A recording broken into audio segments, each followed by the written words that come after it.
Halo and welcome back teman-teman netizen atau warganet yang saya hormati semuanya. Di konten terbaru hari ini sudah jelas dan pasti saya ingin memberikan preview dari pertandingan Piala Asia U23 babak perempat final antara Indonesia versus Korea Selatan.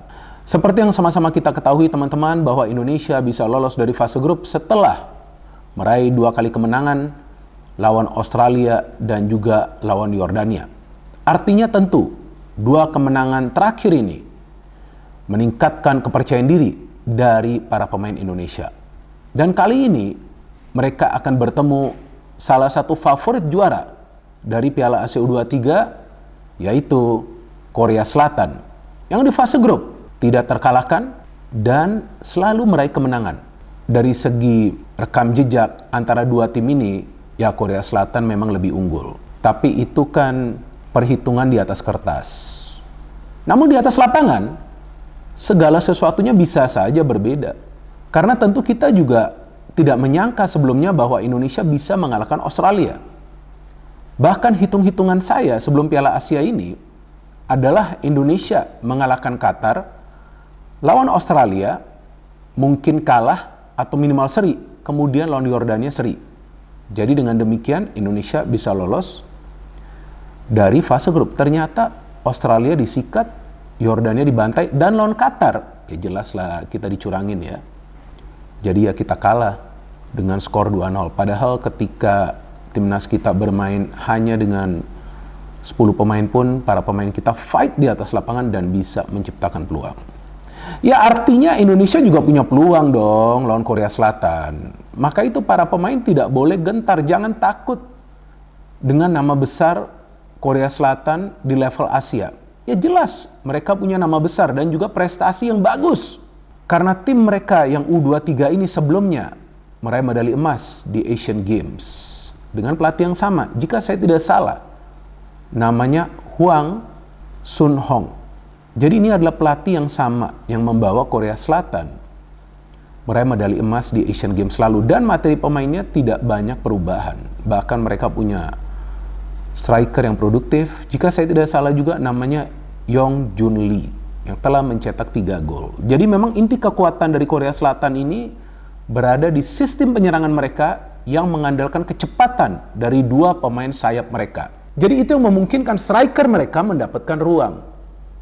Tapi kan kalau Indonesia kita lihat yang lebih banyak melakukan pergerakan adalah Rafael Struijk yang sebetulnya adalah striker murni. Kecuali di pertandingan lawan Yordania, walaupun juga dia beberapa kali sprint pendek ya. Jadi ini ya walaupun mirip tapi tidak sama. Namun intinya Indonesia juga melakukan pressing yang ketat di lini tengah sama seperti Korea Selatan. Ya kan pelatihnya Indonesia juga asal Korea Selatan. Iya dong, Shin Tae-yong. Ini kan bukan pelatih kaleng-kalengan. Dan Shin Tae-yong sendiri kan pernah menjadi pemain timnas Korea Selatan, pernah juga melatih timnas Korea Selatan senior dan juga U23, bahkan membawa timnas Korea Selatan U23 itu lolos sampai ke babak final Piala Asia U23 pada tahun 2016 di negara yang sama, yakni Qatar. Jadi ya sebagai mantan pelatih dan juga pemain dari timnas Korea, tentu Shin Tae-yong sudah mengetahui filosofi permainan dari timnas Korea, apakah itu di level senior atau di level U23 dan tentunya di level U20. Apalagi pelatih dari Korsel U23 sekarang ini adalah pelatih lokal mereka. Jadi ya tentu pelatih tersebut juga akan memakai filosofi yang kurang lebih sama. Tapi apakah itu berarti Shin Tae-yong lebih unggul daripada Hwang Sun-hong? Ya belum tentu juga. Meskipun mungkin nanti secara game plan Shin Tae-yong lebih memahami apa yang perlu dia lakukan, rencana permainan seperti apa yang perlu dia terapkan, tetapi kembali bergantung kepada para pemain bisa atau tidak mereka perform. Jadi teman-teman, bagi seorang pelatih dia boleh memikirkan 1001 cara. Ya, saya ulangi lagi. Bagi seorang pelatih dia boleh memikirkan 1001 cara dalam memilih strategi atau taktik permainan. Tetapi para pemain di atas lapangan hanya membutuhkan 1 cara untuk bermain, yakni kolektivitas dan mengikuti arahan tersebut. Jadi kembali kepada para pemain, bisa atau tidak mereka menjalankan game plan dari Shin Tae-yong. Dalam 2 pertandingan terakhir bisa. Lawan Qatar, terlambat panas. Artinya kunci bagi Indonesia di pertandingan perempat final ini adalah harus bisa cepat menemukan irama permainan. Dan feeling saya, Korea Selatan akan ngegas dari menit-menit awal. Mereka tidak punya alasan untuk bertahan. Ini bukan tim yang bermain dengan strategi bertahan. Mau di level U23 atau senior, apalagi di U20, mereka akan keluar menyerang. Dan mereka akan menyerang habis-habisan secara Spartan. Karena para pemain mereka punya kecepatan, punya agresivitas, punya juga kemampuan untuk memberikan umpan-umpan terobosan. Jadi ya para pemain Indonesia, kalaupun mengandalkan high pressing ya, garis pertahanan yang tinggi, hati-hati. Ya, hati-hati, jangan sampai kecolongan.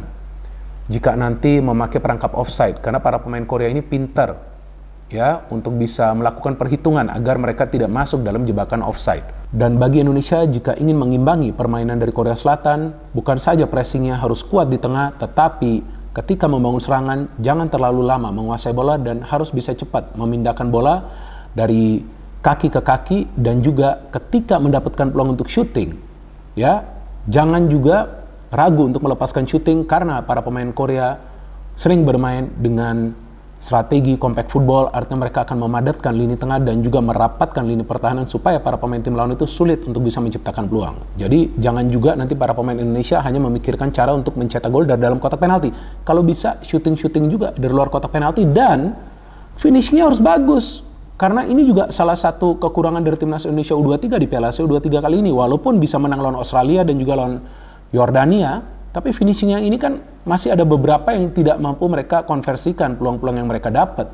Seharusnya kan Indonesia bisa menang dengan skor yang lebih besar lawan Australia dan juga lawan Yordania. Dan lawan Qatar juga kita mendapatkan peluang, tapi dari 2 atau 3 peluang yang berbahaya, ya kita gagal mencetak gol. Jadi artinya teman-teman, finishing juga krusial bagi Indonesia di pertandingan perempat final ini. Inti kekuatan dari Korea Selatan itu adalah di tengah, tapi sistem penyerangan mereka mengandalkan serangan dari sektor sayap, karena dalam 3 pertandingan terakhir, pelatih mereka mengubah formasi, tapi konsep permainannya tetap bermain mengandalkan penyerangan dari sayap. Jadi formasinya berubah ya. Dari game pertama lawan Uni Emirat Arab, 3-4-2-1 ya jika saya tidak salah ya.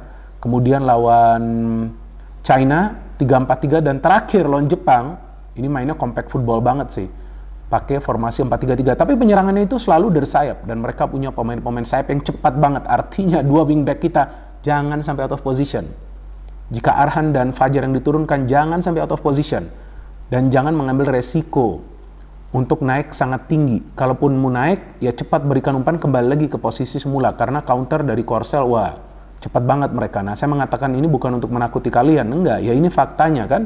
Saya harus memberikan analisa secara jujur. Tapi ya kalau di atas lapangan, Indonesia punya peluang dong. Dan Indonesia tidak punya beban. Nothing to lose.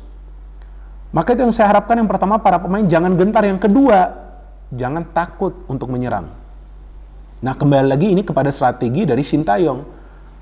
Kalau mau main menyerang, nah feeling saya bisa punya peluang Indonesia untuk mengalahkan Korea Selatan dalam tempo 90 menit. Tapi tentu harus waspada dulu di lini pertahanan, dan harus siap dalam membangun sebuah proses serangan tanpa kesalahan passing. Karena jika pemain Korea Selatan ini bisa merebut bola dari kaki para pemain kita, yang mereka akan lakukan adalah cepat memberikan passing dan cepat menusuk ke dalam sektor pertahanan Indonesia. Apalagi Indonesia kan kemungkinan akan kembali memakai formasi 3 center back, kecuali nanti Shin Tae-yong melakukan perubahan ya, mungkin mengejutkan kita dengan mengubah formasi. Tapi saya harapkan jika Justin Hubner tidak dimainkan di tengah, ya mungkin dia bermain sebagai center back, di tengah adalah Marcelino, dan di kiri mungkin Rafael Struijk, sebagai striker adalah Ramadan Sananta, dan di sebelah kanan bisa juga dimainkan Witan. Tapi semuanya kembali kepada Shin Tae-yong. Dan Shin Tae-yong tentu juga punya motivasi untuk bisa mengalahkan Korea Selatan U23. Tentu dia juga ingin membuktikan bahwa dia masih merupakan salah satu pelatih top Korea Selatan. Walaupun kita semua tahu dia adalah pelatih kelas dunia, tapi dia punya poin untuk proof ya. Dia tentu ingin agar bisa mempersembahkan kemenangan bagi Indonesia walaupun dia orang Korea. Saya yakin profesionalitas dari Shin Tae-yong di atas segala-galanya. Jadi dia akan coba untuk membawa Indonesia membuat kejutan, mengalahkan Korea. Dan kalau bagi saya teman-teman, persentase untuk pertandingan ini adalah 50-50. Jadi walaupun di atas kertas Korea memang diunggulkan, Korea Selatan memang diunggulkan, tetapi Indonesia punya peluang yang sama untuk membuat kejutan dan menyingkirkan Korea Selatan. Namun saya pikir kita semua sebagai pemain ke-12 juga jangan memberikan beban yang berlebihan kepada para pemain timnas Indonesia. Kita memberikan support secara total, seperti yang selalu saya katakan, jangan 100% tetapi 110%. Tetapi juga kita perlu memberikan dukungan kepada para pemain agar mereka bisa perform di atas lapangan. Yang penting bagi Indonesia sudah bisa lolos dari fase grup dan juga membuktikan bahwa Indonesia bisa bermain sepak bola dengan cara yang benar ya, apalagi dalam 2 pertandingan terakhir. Sekarang tinggal bagaimana lawan Korea Selatan. Ya, kalaupun nanti sulit untuk mengimbangi Korea Selatan, yang penting harus bisa memberikan perlawanan di atas lapangan agar Korea Selatan juga mengalami kesulitan untuk bisa bermain baik lawan Indonesia. Dan kita harapkan tentu hasil akhir adalah hasil yang positif bagi Indonesia. Tapi selain itu juga teman-teman jangan lupa kita harus support timnas Indonesia. Bukan saja ketika timnas menang, tetapi nanti seandainya timnas kalah, support kita harus tetap konsisten. Karena seperti yang selalu saya katakan, para pemain di atas lapangan pasti akan fight habis-habisan. Dan feeling saya kalau Indonesia bisa lolos dari babak perempat final, maka bukan tidak mungkin. Ya, artinya bukan pasti, tapi bukan tidak mungkin. Indonesia bisa saja nanti lolos ke Olimpiade. Ya kan, peluang itu tetap terbuka. Karena itulah target dan keyakinan dari Sintayong bahwa Indonesia bisa mendapatkan 1 tiket untuk bermain di Olimpiade yang akan diselenggarakan di Prancis, tepatnya di kota Paris pada bulan Juli nanti. Jadi kita tunggu saja teman-teman pertandingan ini yang saya yakin akan berjalan seru. Dan walaupun pertandingan ini akan dimainkan dini hari, ya tapi saya pikir ya kita perlu begadang juga. Ini kan timnas ya. Walaupun nanti keesokan harinya ya saya juga masih harus masuk kerja sih. Tapi ya mau gimana ya kan, harus juga nih kita nonton timnas Indonesia. Ini adalah sejarah ya kan, sejarah, dan ini adalah momen yang penting bagi kita semua sebagai supporter timnas Indonesia, karena untuk pertama kalinya timnas Indonesia akan bermain di babak perempat final dari Piala Asia U23, dan untuk pertama kalinya Sintayong sebagai pelatih Indonesia akan berhadapan dengan Korea Selatan, walaupun ini di level U23. Let's enjoy the game teman-teman, dan kita harapkan dan tentu kita berdoa agar timnas Indonesia bisa mendapatkan hasil akhir yang positif. Dan selalu yang saya katakan di konten dari Triple B, bahwa walaupun keadaannya di atas lapangan itu atau di atas kertas tampak sulit bagi sebuah tim, tetapi dalam sepak bola tidak ada yang mustahil asalkan para pemain bermain dengan disiplin dan fokus selama 90 menit tanpa melakukan satupun kesalahan. Susah juga ya. Ya namanya sepak bola bermain di level Asia memang gak gampang, tapi itulah yang harus dilakukan oleh para pemain dari timnas Indonesia. Let's go Indonesia. No hate, no politics, only football. Salam sepak bola.